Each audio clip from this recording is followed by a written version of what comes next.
जैसा कि last episode में हमने देखा था, नियली येजियोन को लाइब्रेरी में बुक्स पढ़ते हुए देखता है। येजियोन नियली की बताई हुई बुक्स को पढ़ रही थी, उसे समझने की कोशिश कर रही थी, लेकिन उसे कुछ समझ में नहीं आ रहा था। वो यह बात नियली को भी बताती है। तब नियली उसे बताता है ये बुक्स स्नोविंड एम्पायर एरा के टाइम की लिखी गई है, इनके शब्दों को समझना थोड़ा कठिन है। फिर नियली उसे गोल्ड एम्पायर एरा की बुक्स देता है, जिसे पढ़कर वह उन शब्दों को समझ सकती थी। नियली समझ जाता है कि यह कल्टीवेशन टेक्निक खोज रही है। नियली उसे वह टेक्निक देने लगता है। अब वह येजियोन से उसकी सोल पावर चेक करने को कहता है, लेकिन सोल पावर चेक करने के लिए बॉडी को टच करना पड़ता है, इसीलिए येजियोन सोल पावर चेक करने से मना कर देती है। तब नियली उसे बताता है कि ऐसा कुछ नहीं करना है, तुम्हें बस सोल क्रिस्टल को टच करना है, जो कि मेरे पास है। इससे तुम्हारे सोल रील का एट्रीब्यूट पता चल जाएगा। येजियोन खुश हो जाती है। वह कहती है कल वह सोल पावर चेक करेगी। फिर वह अपनी फैमिली की कुछ इंस्क्रिप्शन दिखाती है, जिसमें कुछ गलतियाँ थी, जिसकी वजह से उसकी कल्टीवेशन में दिक्कत आ रही थी। येजियोन नियली के नॉलेज को पहचान चुकी थी, इसीलिए उसने उस गलतियों को ठीक करने को कहा। नियली भी खुशी खुशी सारी गलतियों को ठीक कर देता है। अब इन सब के बीच नियली का हाथ येजियोन से टच हो जाता है, जिससे दोनों ही शर्मा जाते हैं और सीन थोड़ा रोमांटिक हो जाता है। अब येजियोन नियली को थैंक यू बोलती है और वहाँ से चली जाती है। येजियोन को जाते ही वह अमीर बच्चा जिसका नाम सैन्यू था, वह वहाँ आ जाता है। सैन्यू सीक्रेट फैमिली से था, टीचर भी उसी फैमिली से थी। वह सैन्यू की बुआ थी। सैन्यू बहुत गुस्से में था। वह नियली का गला पकड़ लेता है, क्योंकि नियली ने पहले तो टीचर से बहस किया था और फिर जियाओ जिंगर, जिसकी शादी उसके भाई से होने वाली थी, वह नियली को पसंद करने लगी थी। और अब ये जियोन, जिसको वह पसंद करता है, उसे भी नियली के साथ देखकर वह बहुत गुस्सा हो जाता है। सैन्यू नियली को धमकी देता है कि अगर तुम ये जियोन के आसपास भी दिखे तो मैं तुम्हें मार दूंगा।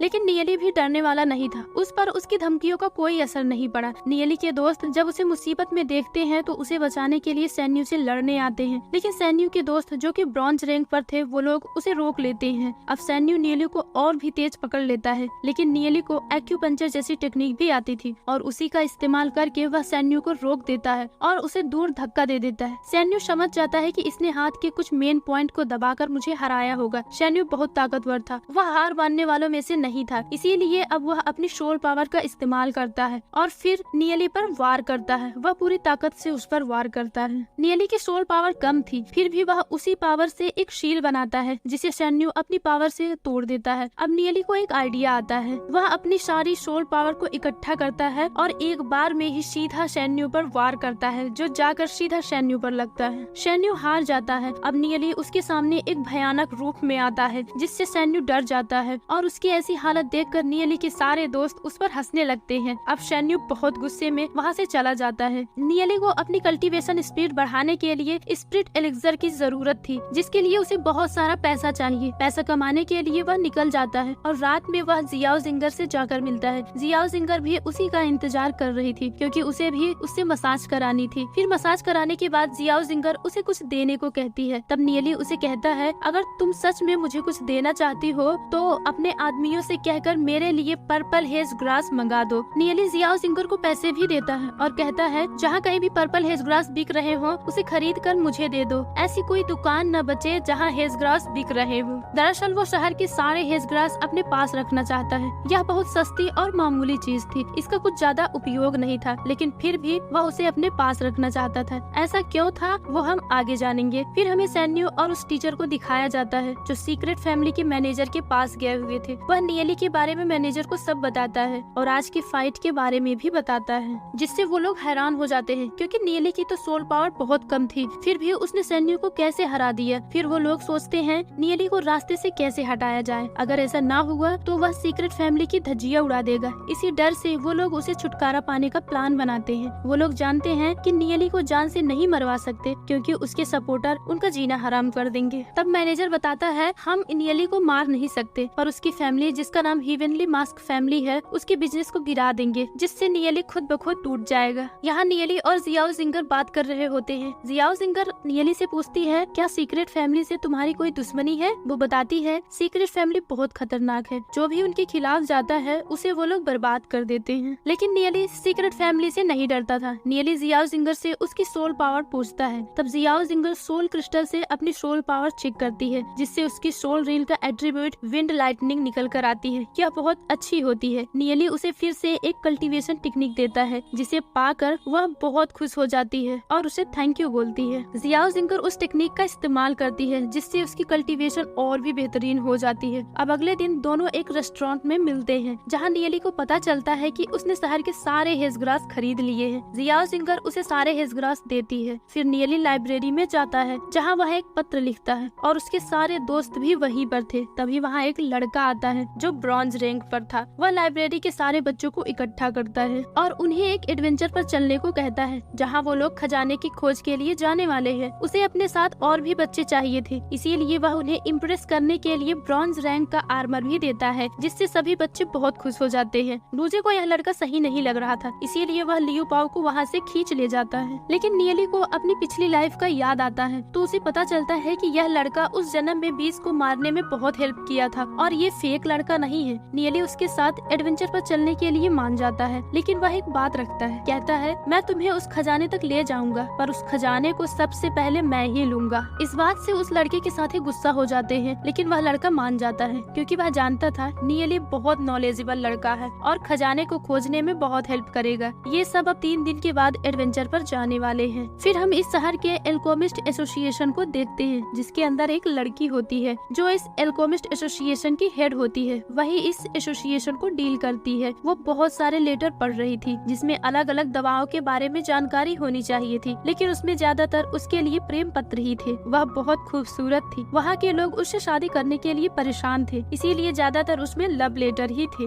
वह इरिटेट होने लगती है और सारे लेटर को फेंकने लगती है, लेकिन तभी उसकी नजर नियली के लेटर पर पड़ती है, जिसमें पर्पल हेज ग्रास के बारे में और उससे बनने वाली दवाओं के बारे में जानकारी थी। पहले तो वह उस लेटर को फालतू समझकर फेंक देती है, फिर उसे उसके बारे में जानने की क्यूरियोसिटी उठती है। वह उस लेटर को फिर से खोलती है और उस लेटर में जो लिखा था उसके अकॉर्डिंग वह मेडिसिन बनाना शुरू कर देती है। वह अपने आदमियों को 5 पाउंड हेज ग्रास लाने को कहती है, लेकिन उसके आदमी सिर्फ 3 पाउंड ही हेज ग्रास ला पाते हैं, क्योंकि शहर में हेज ग्रास बचे ही नहीं थे। वह 3 पाउंड हेज ग्रास से ही दवा बनाना शुरू कर देती है। दवा बनाने के बाद जब उसका इस्तेमाल होता है तो वह बहुत ही बेहतरीन रिजल्ट देता है। वह बहुत खुश होती है, क्योंकि इससे दवा बनाकर वह लोगों को बेचकर बहुत मुनाफा कमा सकती है और इसका इस्तेमाल अपने बॉडी पर भी करती है, जिससे उसकी बॉडी बहुत सॉफ्ट हो जाती है। मतलब अब वह इससे स्किन केयर प्रोडक्ट भी बनाकर महिलाओं और लड़कियों को बेच सकती है। वह अपने आदमियों को पर्पल हेज ग्रास लाने को कहती है। उसके आदमी सारा शहर छान मारते हैं, पर उन्हें कहीं भी पर्पल हेज ग्रास नहीं मिलता, क्योंकि नियली ने पहले ही सारी हेज ग्रास खरीद ली थी। अब सिर्फ नियली के पास ही हेज ग्रास थी। अब शहर में इसकी डिमांड बढ़ गई और सप्लाई नहीं हो पा रही थी, तो नियली इसी का फायदा उठाता है और वह हेज ग्रास को 3 गुना दाम पर बेच देता है, जिससे उसके पास लाखों रुपए आ जाते हैं। अब उसके पास पैसों की कोई कमी नहीं थी और अब वो जितना चाहे उतना स्प्रेड एलिक्सर्स खरीद सकता है। यह सब देखकर उसके सारे दोस्त बहुत खुश होते हैं। अब नियली बहुत सारे एलिक्सर्स खरीद लेता है और उसका यूज करके मेडिटेट करने लगता है और कुछ ही समय बाद डूजे रैंक 100 तक पहुँच जाता है, जिससे वह ब्रॉन्ज रैंक को पा जाता है। वही लियो पाओ भी ब्रॉन्ज रैंक को हासिल कर लेता है। सभी बहुत खुश होते हैं। तब उसके दोस्त नियली से उसकी रैंक के बारे में पूछते हैं। नियली बताता है उसकी टेक्निक स्लो काम करती है, तो उसे अभी टाइम लगेगा। उसके बाद नियली ये जियून से मिलने जाता है और वो बातें कर ही रहे होते हैं, तभी शेन्यू वहाँ आ जाता है और ये जियून के गले पर हाथ रखता है और कहता है इससे मेरी शादी होने वाली है। इसे मैं बहुत पसंद करता हूँ और बहुत चाहता भी हूँ, इसीलिए मुझे इसकी सारी पसंद और नापसंद के बारे में अच्छे से पता है। तब नियली मुस्कुराता है और कहता है तुम ये जियून की पसंद और नापसंद के बारे में क्या जानते हो, ये बता ही दो। तब शेन्यू बताता है ये जियून को बनाना बहुत पसंद है और बुक्स पढ़ना भी, जिस पर नियली उसे गलत साबित करते हुए कहता है इसके दादाजी ने इसे केला खाने के लिए बोला था, क्योंकि उन्होंने इसे बेवकूफ बनाया था कि केला खाने से कल्टीवेशन टेक्निक तेज हो जाती है। ये जियून नियली की बातों पर हाँ कर देती है। तब नियली उसे और भी बहुत कुछ बताना शुरू कर देता है, जैसे कि ये जियून को बुक्स पढ़ना बिल्कुल नहीं पसंद। वह मजबूरी में पढ़ती है ताकि जीनियस बन जाए और अपनी फैमिली की नजरों में आ सके। वह बताते बताते यह भी बता देता है कि ये जियून के चेस्ट पर बटरफ्लाई का मार्क है। ये सब उसे पिछली लाइफ की वजह से पता थी, क्योंकि उस लाइफ में ये जियून उसकी वाइफ थी। इस बात से ये जियून को बहुत गुस्सा आता है और वो उस पर चिल्लाकर वहाँ से चली जाती है। शेन्यू को भी इस बात से बहुत गुस्सा आता है। ये जियून अपने घर जा रही थी, तभी वह सोचने लगती है आखिर नियली को यह सब कैसे पता। उसे लगता है कहीं नियली उसके नहाते टाइम उस पर नजर तो नहीं रखता, लेकिन उसके घर पर कड़ा पहरा होता है, तो वह वह इस बात को अपने मन से निकाल देती है। फिर नियली की बताए हुई कल्टीवेशन टेक्निक को प्रैक्टिस करने लगती है और उसकी ये कल्टीवेशन टेक्निक बहुत कारगर साबित हो जाती है। वह बहुत खुश होती है। वह नियली को मन ही मन थैंक यू बोलती है, लेकिन जैसे ही उसे वो बात याद आती है वह फिर से गुस्सा हो जाती है। नियली एक शॉप पर जाता है और वहाँ बहुत महंगे महंगे औजार भी खरीदता है, क्योंकि अब उसके पास बहुत पैसे थे। उसे पता था एडवेंचर में कौन कौन से खतरे आने वाले थे, तो वह उसी के अकॉर्डिंग औजार खरीदता है और वहाँ से जाने लगता है। आगे सैन्यू और उसके आदमी खड़े थे जो उसे मारने के